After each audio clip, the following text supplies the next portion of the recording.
पहाड़ के गांधी इंद्रमणि बडोनी की जन्मशताब्दी पर उनके पैतृक गांव अखोड़ी के रायका में भी लोक संस्कृति दिवस बड़े धूमधाम से मनाया गया, जहां पर उनकी जयंती के अवसर पर आदर्श रायका अखोड़ी में मिनी स्टेडियम का निर्माण शुरू कराया, जबकि आने वाले भविष्य में इसे पूर्ण स्टेडियम का दर्जा दिया जाएगा। वहीं स्वर्गीय बडोनी की जयंती पर विद्यालय छात्राओं और सांस्कृतिक विभाग से हंस वाहिनी समूह रुद्रप्रयाग की टीम ने द्रौपदी चीर हरण नाटिका और रायका अखोड़ी व मथकुड़ी सैंड के छात्रों ने बडोनी जी पर आधारित झुमेला प्रस्तुत किया। इस अवसर पर ब्लॉक प्रमुख प्रशासक बसुमती घणाता, संयोजक सचिदानंद जोशी, लोकानंद डंगवाल, रमेश उनियाल, DS मेहरा, सरोप सिंह मेहरा, करण घणाता, डॉ राकेश डंगवाल आदि सैकड़ों लोग मौजूद रहे।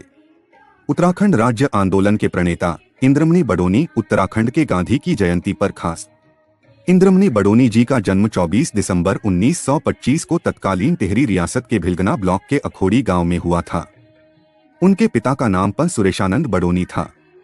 बडोनी की प्रारंभिक शिक्षा गांव में ही हुई और अपनी माध्यमिक व उच्च शिक्षा के लिए नैनीताल और देहरादून चले गए।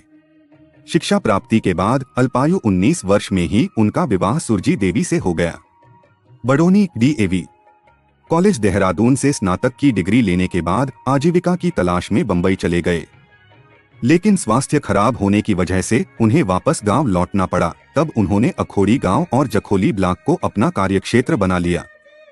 सन 1953 में गांधी जी की शिष्या मीराबेन टिहरी के गांवों के भ्रमण पर थीं। जब अखोड़ी पहुंचकर उन्होंने किसी पढ़े लिखे आदमी से ग्रामोत्थान की बात करनी चाहिए तो गांव में बडोनी जी के अलावा कोई पढ़ा लिखा नहीं था। मीराबेन की प्रेरणा से ही इंद्रमणि बडोनी सामाजिक कार्यों में तनमन से समर्पित हुए। 1961 में वे गांव के प्रधान बने और फिर जखोली विकास खंड के प्रमुख। बाद में उन्होंने उत्तर प्रदेश विधानसभा में 3 बार देवप्रयाग क्षेत्र का प्रतिनिधित्व किया। 1977 के विधानसभा चुनाव में निर्दलीय लड़ते हुए उन्होंने कांग्रेस और जनता पार्टी प्रत्याशियों की जमानतें जब्त करवाईं। पर्वतीय विकास परिषद के वे उपाध्यक्ष रहे। वे सड़क, शिक्षा, स्वास्थ्य, बिजली और पेयजल योजनाओं पर बोलते हुए व्यक्ति के विकास पर भी जोर देते थे। उत्तराखंड में विद्यालयों का सबसे ज्यादा उच्चीकरण उसी दौर में हुआ। पहाड़ों से उन्हें बेहद लगाव था। आज सहस्त्रताल, पवाली कांठा और खतलिंग ग्लेशियर दुनिया भर से ट्रेकिंग के शौकीनों को खींच रहे हैं, पर इनकी सर्वप्रथम यात्राएं बडोनी जी द्वारा ही शुरू की गई। पहाड़ की संस्कृति और परंपराओं से उनका गहरा लगाव था। मलेथा की गूल और वीर माधो सिंह भंडारी की लोक गाथाओं का मंचन उन्होंने दिल्ली और बंबई तक किया। दिल्ली में उनके द्वारा मंचित पांडव नृत्य को देखकर तत्कालीन प्रधानमंत्री पं. जवाहरलाल नेहरू भाव विभोर होकर बडोनी जी के साथ ही थिरकने लगे। दिल्ली प्रवास के उन्हीं दिनों में वे कॉमरेड PC जोशी के संपर्क में आए और पृथक उत्तराखंड राज्य के पैरोकार बन गए। 1980 में वे उत्तराखंड क्रांति दल के सदस्य बन गए। वन अधिनियम के विरोध में उन्होंने आंदोलन का नेतृत्व किया और पेड़ों के कारण रुके पड़े विकास कार्यों को खुद पेड़ काटकर हरी झंडी दी। इस आंदोलन में हजारों लोगों पर वर्षों मुकदमे चलते रहे। 1988 में तवाघाट, पिथौरागढ़ से देहरादून तक उन्होंने 105 दिनों में लगभग 2000 किलोमीटर की पैदल जनसंपर्क यात्रा की। इस यात्रा में उन्होंने 2000 से ज्यादा गांवों और शहरों को छुआ और पृथक राज्य की अवधारणा को घर घर तक पहुंचा दिया। 1989 में उक्रांद कार्यकर्ताओं के आग्रह पर उन्होंने सांसद का चुनाव लड़ा। जिस दिन चुनाव का पर्चा भरा गया, बडोनी जी की जेब में मात्र 1 रुपया था। संसाधनों के घोर अभाव के बावजूद बडोनी जी 10,000 से भी कम वोटों से हारे। लेकिन बडोनी जी की राजनीतिक यात्राओं का सिलसिला थमा नहीं। एक दिन वे मुनि की रेती में होते थे तो दूसरे दिन पिथौरागढ़, तीसरे दिन उनकी बैठक नैनीताल में होती तो चौथे दिन धूमाकोट। अपनी बात कहने का उनका ढंग निराला था।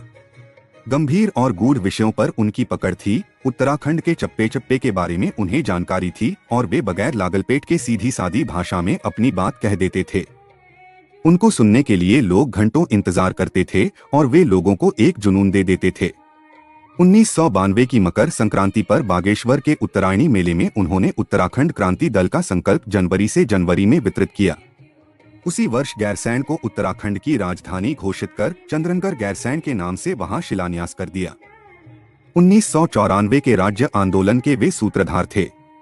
2 अगस्त 1994 को पौड़ी प्रेक्षागृह के सामने आमरण अनशन पर बैठकर उन्होंने राजनीतिक हलकों में खलबली मचा दी। 7 अगस्त 1994 को उन्हें जबरन मेरठ अस्पताल में भर्ती करवा दिया गया और उसके बाद सख्त पहरे में नई दिल्ली स्थित आयुर्विज्ञान संस्थान में जनता के भारी दबाव पर 30वें दिन उन्होंने अनशन समाप्त किया। इस बीच आंदोलन पूरे उत्तराखंड में फैल चुका था। उत्तराखंड की संपूर्ण जनता अपने महानायक के पीछे लामबंद हो गई।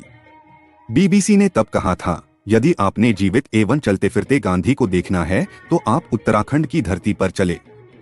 मुझे छात्र जीवन में वर्षों उनके साथ और सानिध्य में रहते हुए उत्तराखंड राज्य आंदोलन और अन्य कई छोटे बड़े सामाजिक राजनैतिक आंदोलनों एवं गतिविधियों कार्य करने का मौका मिला। ऐसा कोई दिन नहीं रहता जब उनकी याद नहीं आती।